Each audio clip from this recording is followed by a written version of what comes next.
So I've just returned from Auschwitz, and by the title of this video, I'm going to be talking about what shocked me in my visit to Auschwitz that I wasn't expecting.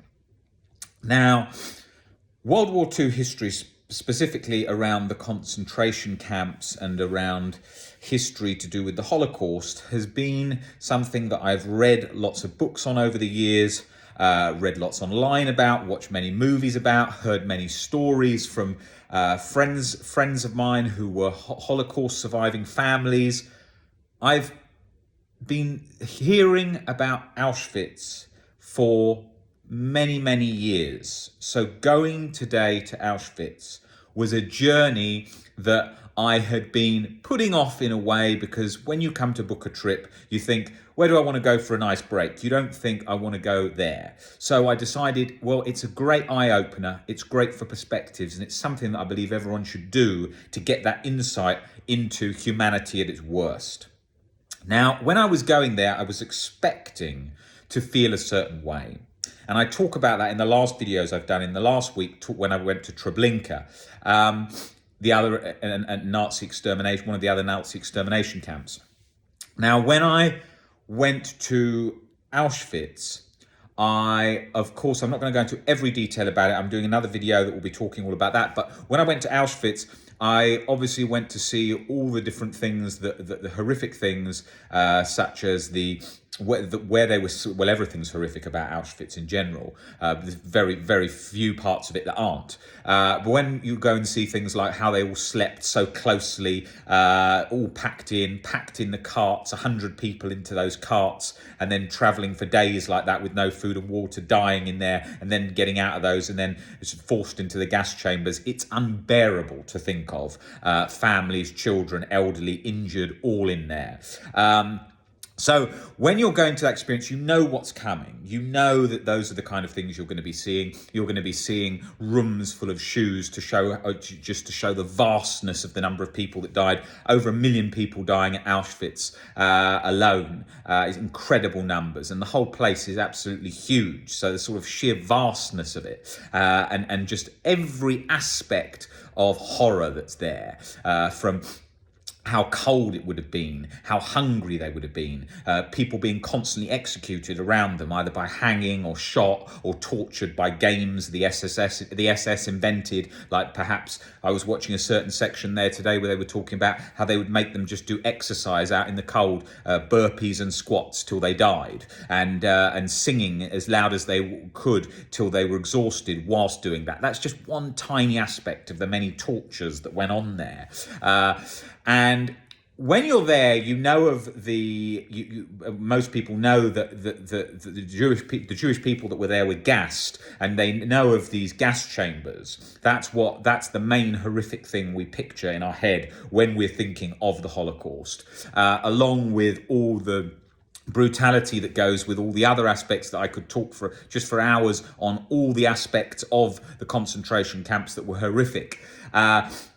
You focus in on the gas chambers. That's the thing where Jewish people and Roma people and mentally ill people and gay people were forced into those gas chambers, led in there naked with their families, gassed and killed, where gas was dropped in through the ceiling, and then they were gassed, and then they were killed. Okay, and that would have been a horrible way to die. We can all picture that how horrific that would be, just by the fact that we can all relate as human beings to suffocation. Maybe we were swimming in the pool, holding our breath as a kid, and remember the suffocation sensation. And so imagining that is a horrible way to die, and it is something that shocks all humans. Now, when I got to the gas chambers, I thought, okay, you're walking into the gas chambers. I thought to myself, this is going to be something that won't be a nice feeling. Walked in there, had those feelings which you would imagine as you walk into a gas chamber. Not a nice feeling,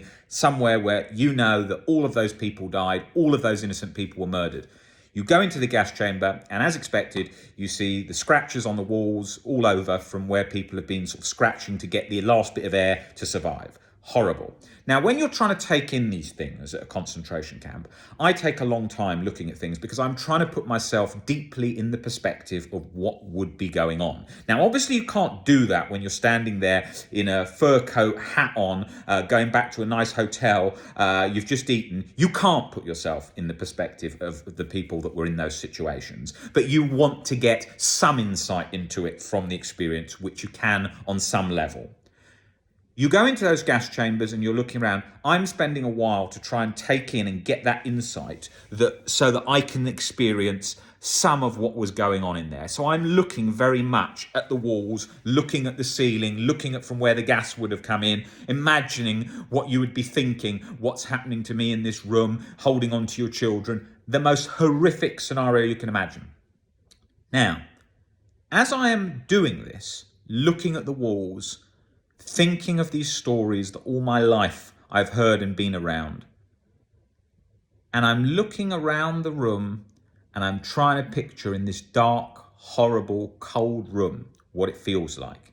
And I'm standing there the same as I was in the rooms previously, looking at the mountains of shoes, looking at the mountains of clothes, looking at the mountains of glasses, looking at all of these different things. And I am taking in from that situation what those people, the vastness of the amount of people, the people from all over, from all different groups of society, but predominantly Jewish people making up the large, vast numbers of that. But all the different people coming together, not knowing each other, and all together, and then in this horrible situation, and ending up in this gas chamber, or one of these gas chambers, or gas chambers at different concentration camps, and dying in a horrible way. And whilst I'm taking this in, I look around at other tourists that are coming into the gas chambers. They're coming in fast, and they're going through the door, and they're looking for about 10 seconds. They're on their phones, some of them. Some of them are talking to their friends. Some of them are laughing as they walk in, having a joke. Some of them are laughing on the way out. They're not paying attention. Now, there's a point here. A lot of tourist groups are young people. When you're young, when I was young, and I was going on school excursions or whatever, I was not that interested in those events, no matter how historical, whatever. You can't relate. As a kid, you're not paying attention. You're thinking of something else. I can understand that, but I'm not talking about kids.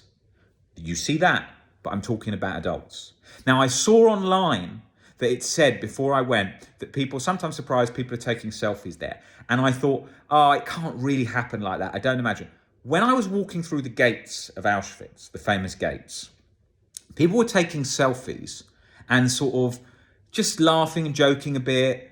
Not as much as you would see in the street, but still doing that. And some people still doing as much as in the street. And the reason being is because most people are caught up on a surface level of existence of life, of focusing on the day-to-day stuff and not looking at things on a deep level. When you walk in Auschwitz, you are going into a place where millions of people have lost their lives, and it is an incredibly sad place. The same as if you're going to a graveyard, worse than if you're going to a graveyard because they've been killed there. You're going to someone's funeral. Any of these situations, it's a place where someone died. The second I go in, my mood is, oh my God, this is, hell this place is going to be. I've got a face for respect. I've got feelings for respect. That's where you are in a position with that. I can understand when you're walking around, it's huge. Someone says something, you're not going to be 100% in that mood. And so you're going to say something, but not to this extent. To this extent, what happens is people are completely focused on the surface level things of life. They're going through their phone thinking, oh my God, did I get tickets for Justin Bieber concert or something? That's more important right now. And they are missing the depth, the facts, the reality of life. You are in a place that can wake you up to reality. Look at what the Nazis did here. These are other humans. This isn't that long ago. This is only 75 years ago. This is not long ago, right? Humans follow each other like lemmings. They don't think very deeply most of the time, and they do what the next person's doing. The reason it shocked me when I got in that gas chamber, because when I got to Auschwitz, the thing that's on my mind 24/7 is, how the hell did humans do this to one another? Kill babies, kill grandparents, kill families, do all of that.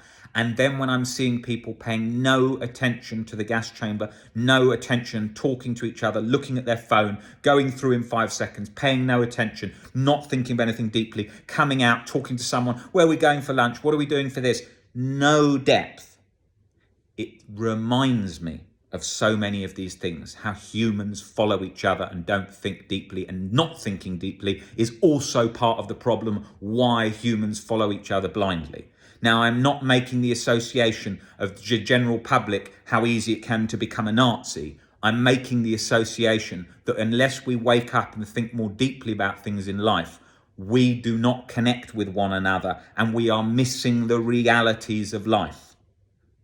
That is absolutely vital to remember. Now, this channel is for anxiety, and I'm sure people who are watching this video maybe have found it because they're looking up about Auschwitz and they see the insight that I'm trying to bring up here. And this relates to all of this. Humans suffer from anxiety. If you don't have depth, if you don't look at things deeply and stop and look around you and look at your reality and look at your human experience, but you're caught up on celebrity life, what some celebrity looks like, how popular they are. It's like if I parked a Ferrari in the street, more people would be excited and interested and more extreme emotion than is often seen today when I was in that gas chamber. That is crazy to believe, that people are more excited by seeing a Ferrari and more emotion. I'm not talking about excitement, I'm talking about emotion. Stop and look at the reality of life. There is crap on TV all day. There is celebrity nonsense all day of humans that you'll never see, are not interested in meeting you, are just on TV for their business, for making money. Who cares about this stuff? It's a distraction from the realities of life. The people that you are around, your family, they know you, they love you. These are the people you want to connect with. Stop connecting to junk. Now, I can come on here and say that, and you can say, oh, Rob, you're coming on and doing that. I'm coming on and doing that because I've just been in a situation where I've seen it so clear in my face that it's important to highlight that. And it's such an important wake up because Auschwitz is designed to be a wake up. And when you go there and see people completely asleep at the surface level of things in life, it blows your mind. It blows your mind in somewhere that I understand how humans are like that. I mean, the job of understanding how humans think like that. However, when you see it in that face-to-face reality, and you can just see that people would be more excited right now in, did they get the tickets to the concert? Did their picture get enough likes? People taking selfies at the gates into Auschwitz. How am I looking? How's my hair looking? Fucking hell. This is ridiculous. It's absolutely ridiculous.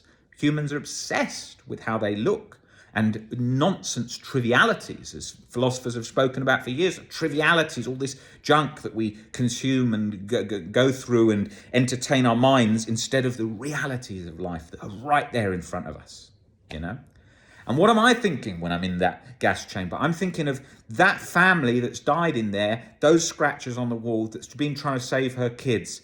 And then the second I've left Auschwitz, I'm thinking in the car, bloody hell, I'm so lucky just to be born in this tiny window of time just after the Holocaust, in such a short time period, 30 years before I was born, to think that was just round the corner. And then I'm getting in the car, I'm getting in the taxi. I've gone to McDonald's later on the journey because I didn't eat any breakfast because I wanted to feel a bit of sort of hunger feelings this morning.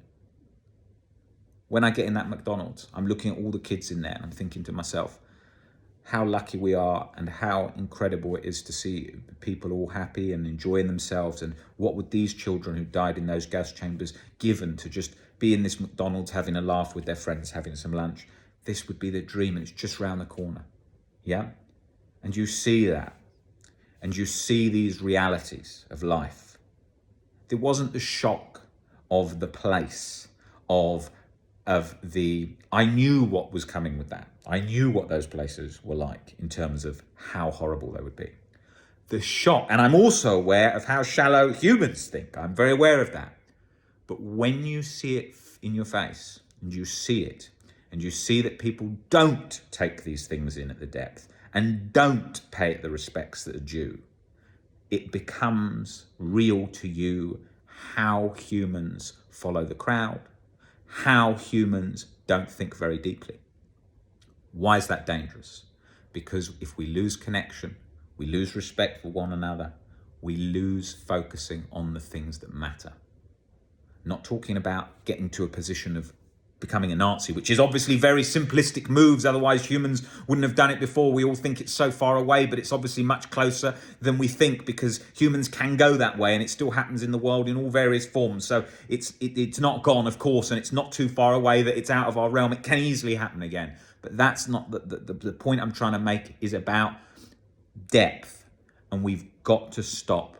And we have to think deeply. I'm having conversations all the time with people with OCD that say to me every day, and I've been working with OCD for a long time, and I know how difficult it is, having lived it myself, and how extremely hard it is. You have got to take the focus off of yourself at times. And you've got to say to yourself, however hard this is, however difficult this is, look at the other people's difficult lives around you. I tell this to people suffering with OCD every day. I say, when was the last time you asked your mum or your dad how they were? When was the last time you asked your sister or brother how they were? Because the focus is all on you. And life involves all of us. And we have got to focus on other suffering. You go to Auschwitz, you see the worst suffering, you see hell. You walk through those gates, it's hell on earth. You walk through there and you see that life, and it reminds you how lucky you are. It reminds you not to take stuff for granted. But please just remember that the surface level stuff that you are focusing on day to day often is not really the depths and connection of life that you want. It's just a distraction. And when I went into those gas chambers and I saw how much of a distraction it is, you see how caught up people are with the phone, getting out the gas chambers straight on the phone. Or in the gas chambers, people on their phone. I saw people on their phone lots just walking through. And walking through in 5 seconds. You can't take it in 5 seconds. You need to stop. You need to think. You need to picture the scenario. You need to look around. You can't. It's the same as if you go to any museum and you look at anything. If something's a bit boring, we want to move on. If something's a bit more, we've got to stand there. And we've got to take our time. And I'm somebody who does rush in a lot of museums when I'm going around. But there are certain places that nobody should rush, that we should slow down. We should think about things, and we should deeply connect with the human experience. And that is one of those. So the message today in my video is to wake up, because the video of the going to those places is a wake up. But if you go to those places asleep, then you never wake up.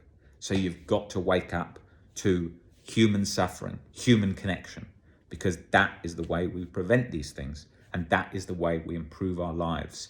And be aware of the distractions, the trivialities. Ask yourself, where are they getting you? The chasing likes, the celebrity culture nonsense that we have today in so many aspects. Think to yourself, is this enriching my one human experience on this rock floating through outer space? And when you think about that more deeply, I think you'll find that the answer is the most important things are around you, and they're often being missed.